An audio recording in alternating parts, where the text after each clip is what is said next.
Good morning. Just in case I don't get to talk with you later on this afternoon or tonight or anything, good afternoon, good evening, and good night. If you know, you know. People, some questions that I get into is about YouTube and stuff, and I want people to understand what my channel's about. My channel is basically opinionated and conversational. Um, I'm not at a point right now where I can reach out to anybody, take calls or anything like that. And someday, but currently right now, I'm just trying to grow my channel.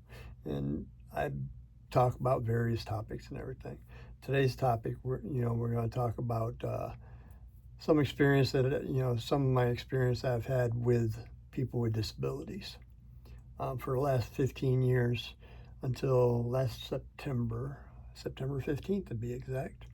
I had worked with people with disabilities. I ran 7 contracts with, which are what are called Ability One contracts.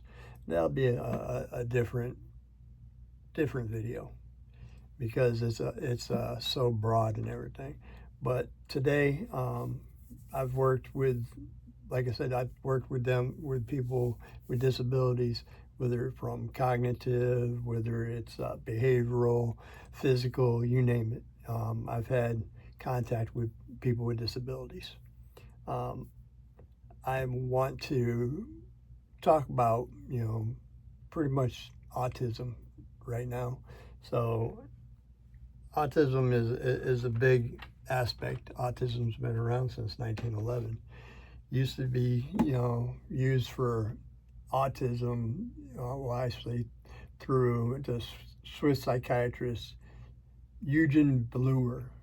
He used it for symptoms of schizophrenia. Used it to refer extreme self-isolation and everything. So that's when it was first used. That's when the first word was pretty much coined, autism.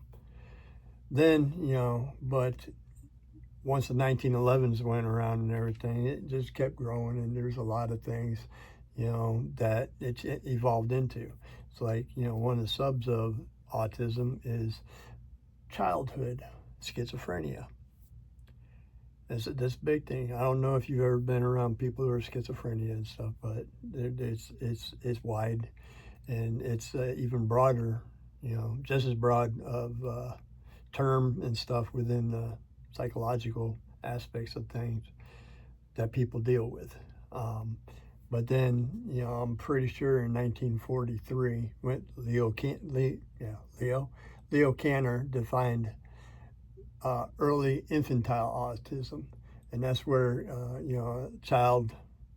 children have unique patterns, social withdrawal, resistance to change, language differences, repetitive behaviors.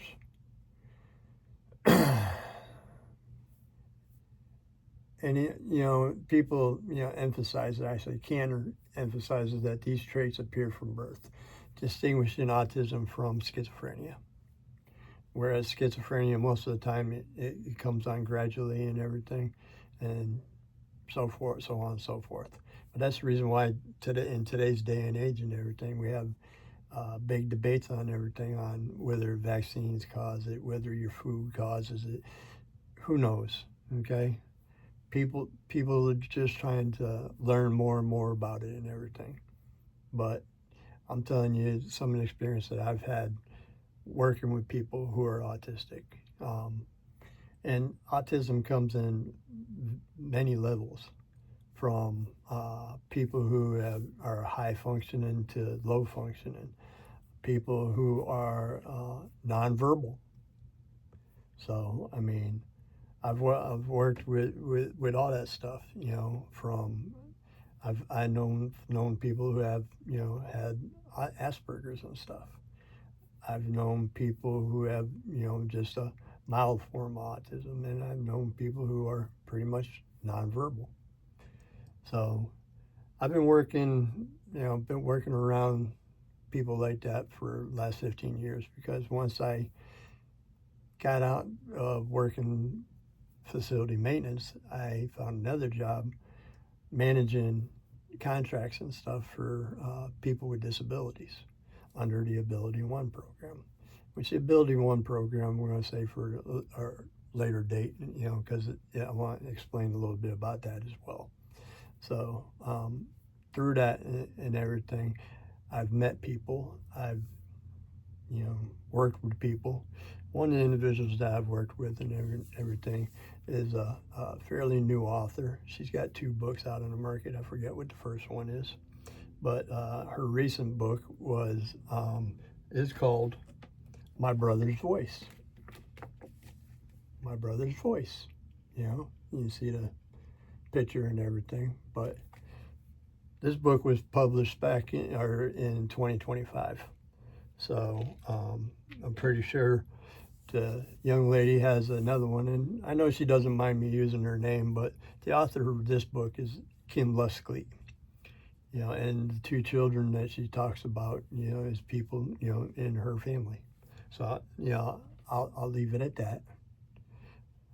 I encourage, it's a children's book, but it's good to know, okay? Because people don't realize how to, get a good view of it. People don't realize about the different types of different disabilities and the autism and everything. And I'm not going to go into it in depth, but I want people to know that there are people out there within our communities and everything who have a hard time communicating, and the book is basically My Brother's Voice, which talks about nonverbal.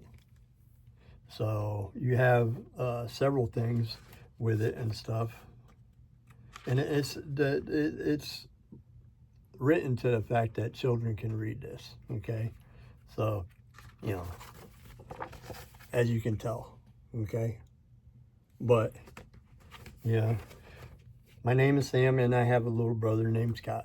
It's coincidence, but, my name is Scott, but I go by Mac. Have for pretty much all my life. But, they go through the book and everything, explain what nonverbal is, and explains little things on how he verbalizes what he wants to do. They explain what stimming is, and there's a lot of times where you see people acting out or anything, or doing different things. You have mild cases of stimming where people just like run around, all excited and everything, or you have the severe cases of stimming where people can actually smack their heads into walls. People hit their heads on things and actually put holes in walls. So there's very, very, very variable levels that it goes into everything. But we're not going to, we're going to continue through and everything. And another aspect, you get some people who have heightened senses. So their sensories are overloaded. Loud noises. You get people that can't take loud noises. You get people that can't take bright lights and stuff. But, these are all different things. But the point of the book and everything is people learn, they adapt, they learn how to communicate, from everywhere from people learn sign language, people learn to write out once they're able to, Everybody has a way to communicate, and we all communicate in our own way. Whether right now I'm communicating with you, but some of the other things and everything is the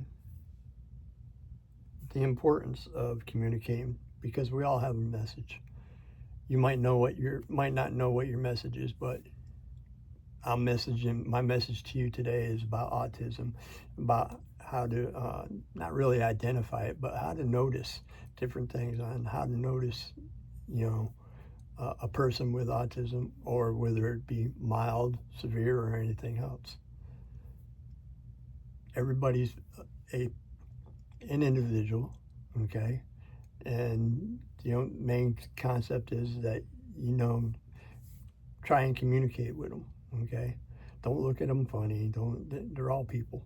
Okay, but the book explains all that and stuff, and it's a really good read. Even for a children's book, really good read.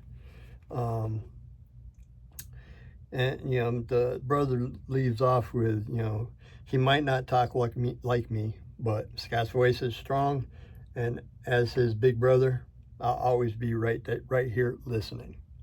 So like I said, there's different things, where listen with your heart. That's another aspect of the book. Don't listen to the words or to actions, but listen with your heart. They might be trying to tell you something. They might be, just trying to be involved. A lot of people with disabilities just want to belong. So, I mean, good read for a children's book. Kim Luskleet is the author, and love her to death. Been known her for at least 10 years now, maybe less. I don't know. 15 years is a long time, so you meet a lot of people. You don't really put specifics on everything. So I hope you like the content of this video and everything. And keep in mind, I do YouTube. It's a hobby for me right now. I'm trying to build my community. My niche, everybody, I've been trying to figure out my niche for a while now, but I think I've finally figured it out, and it's just conversational, speaking out to everything and anything. I have a lot of knowledge and everything. I have a lot of experiences, life experiences. So I just want to share. So, I mean, I hope you like this stuff and understand that, with YouTube, I'm just learning. But like with learning and everything, actually brings me to another point, is that, learning is great if you can do it with others as well, whether it be family, friends, or people across the country. That's what I'm doing. I actually enjoy what I'm doing, and I enjoy talking with people within my community. The community I'm talking about is school. Common Sense Methods, where two other creators, actually put it together, and they share their experiences, their life experiences on running YouTube, on how they got to where they were. And the majority of us, older generation, you get some that's, in the younger generation, but we're learning together, and it evolves. So, I mean, it's like YouTube is always going to change and always grow. So you have to grow with it. But why not grow with it for learning? So keep in mind, school, Common Sense Methods. I belong to it, so I subscribe and everything. Kevin has actually specials going on so people can try it out. 7-day free trial. Then once if you feel you like it and you can do it and stuff, it's $9 a month. You can cancel at any time. But keep in mind, there's a lot of people out there that, oh, I can't do it. I'm here to tell you, I've been doing this now since April 29th was when I started with the school with Kevin and them. Actually, my first video was with Kevin and them. So anybody can do this. Stop making excuses. Come join the party. Come join the team. Come join the community. Everyone's welcome. So if you like the content and everything, like, share, comment down below. Let me know. I mean, I'm putting together different conversation topics to have, and I would love for everybody to drop me a comment so I can see what you're interested in. Again, like, comment, share with your network, subscribe. The only way I grow my community is by people subscribing. And, you don't have to subscribe. It's not what I'm saying. But this is my goal. This is what I'm looking at. So, with that and everything, stay sharp, keep moving. Movement keeps us younger. And I'll see you on the next one.